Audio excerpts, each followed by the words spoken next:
Toda su vida estuvo totalmente vinculada a los sindicatos.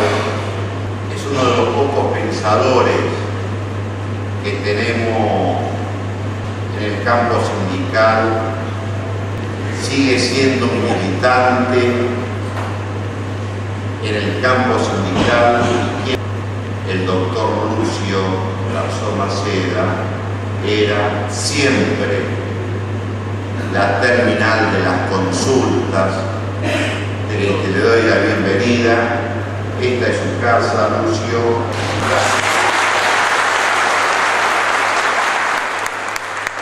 El modelo sindical argentino tiene la característica de que fundamentalmente está centrado y afirmado en la existencia de los delegados.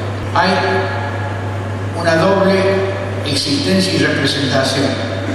Algunos delegados representan al sindicato y otros delegados representan en el lugar de trabajo a los trabajadores de la fábrica, del establecimiento. En lo que hacen los delegados tiene esta característica que espero que sea simple, y es de que los delegados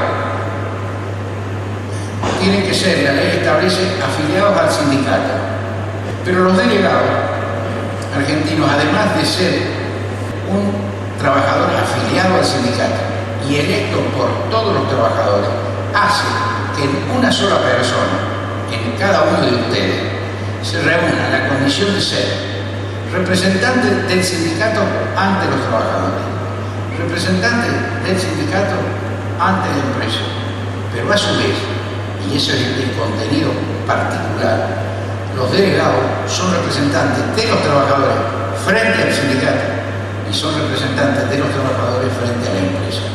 Bueno, hay modelos sindicales que, por haber perdido la noción de la solidaridad, la noción de lo social, por efecto de la división que se produce en el lugar de trabajo entre las dos clases de delegados, se debilita esencialmente el profundo colectivo, la fuerza del colectivo social, y por ende se debilita la fuerza de la solidaridad. Y cuando se debilita la fuerza del colectivo social y se debilita la fuerza de la solidaridad, prácticamente lo que se debilita es la organización sindical en sí misma, y lo que es más, se debilita la posibilidad de construir un futuro mejor, porque el conflicto está determinado por la distinta ubicación que tienen los trabajadores respecto de sus empleadores. Mientras los empleadores procuran pagar lo menos que se pueda, los trabajadores, por medio de sus movimientos sociales, fundamentalmente son sus delegados y sus sindicatos, procuran obtener el mejor precio. Entonces, esa rivalidad, diríamos, de intereses hace que permanentemente exista un conflicto.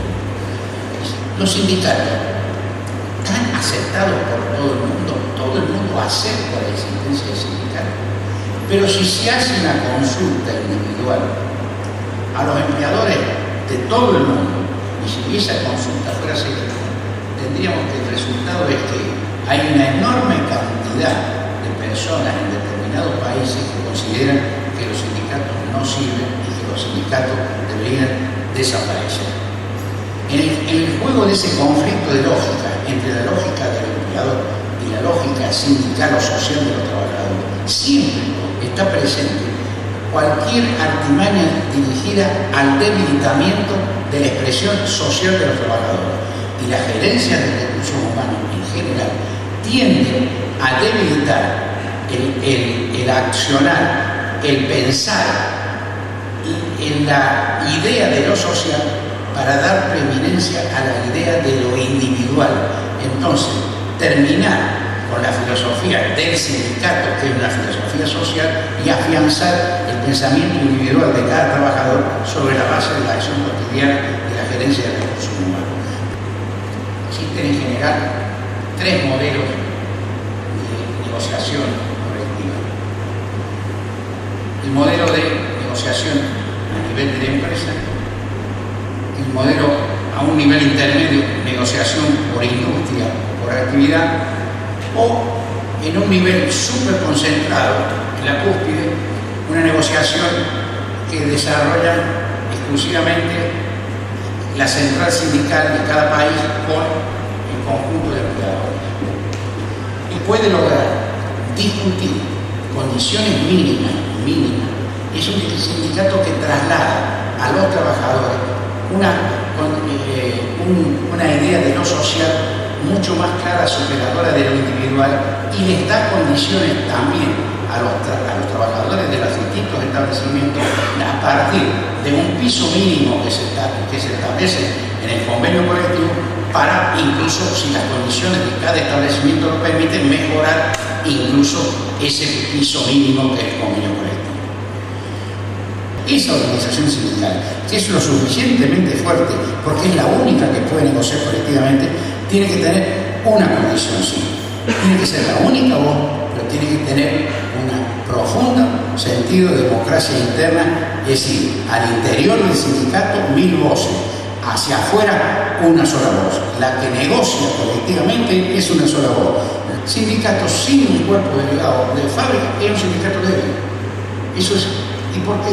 Porque si no hay una organización de base importante, ese sindicato, como se siente a negociar, no va a tener la capacidad de amenazar con que pueda desarrollar una huelga exitosa. Y sindicato, vuelvo a decir en otro principio, que se siente a negociar y que no tenga capacidad de iniciar una huelga, es un sindicato que va a negociar de alguna manera en situación desfavorable. Entonces, la tendencia que debería llevarnos en los próximos años es hacia una confluencia de una mayor unidad incluso en nuestro país, de forma tal de que en lugar de 140, 150 grandes organizaciones nacionales, tengamos 10, 15, 20, 30, pero mucho más poderosas, mucho más fuertes en condiciones de negociar mejor e incluso de prestar mejores servicios para todos los trabajadores. Ese es uno de los temas que supongo van a ser un problema de los próximos años. El otro tema de los sindicatos, nosotros tenemos en general en nuestro país el predominio del modelo de convención colectiva, por suerte, de industria o actividad. Ese modelo hay que mantenerlo. Una de las barreras que generalmente los sectores empresarios se han opuesto es a la existencia, por ejemplo, del salario mínimo vital y móvil. Aunque el salario mínimo vital y móvil solo sea de aplicación a los sectores que no tienen convenio, de todas maneras, para los empleadores, la misma objeción plantea al salario mínimo vital y móvil que al salario mínimo del convenio. ¿Por qué? Porque para los empleadores, a pesar de que los sindicatos existan, a pesar de que la negociación colectiva es un impuesto, en su cabeza siempre sigue teniendo la posibilidad de debilitar a la organización sindical. Y saben que una forma de debilitar a la organización sindical es hacer desaparecer las condiciones mínimas y universales para todo un sector industrial de actividad. Con este panorama, ahora tendríamos que hablar un poquito de lo que va a venir. Se anuncia un diálogo social, un acuerdo social, un pacto social. Ese diálogo va a ser un ámbito en el cual se puedan llegar a algunos acuerdos sobre problemas generales de todos los sectores, es decir, el problema de la energía, el problema de las tasas de interés de los créditos. Es decir, ese tipo de problemática va a ser analizada.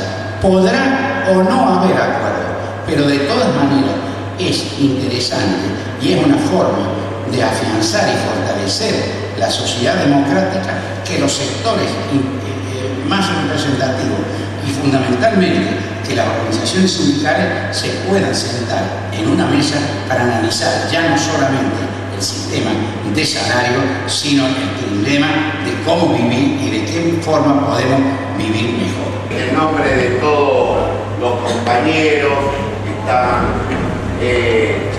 el esfuerzo,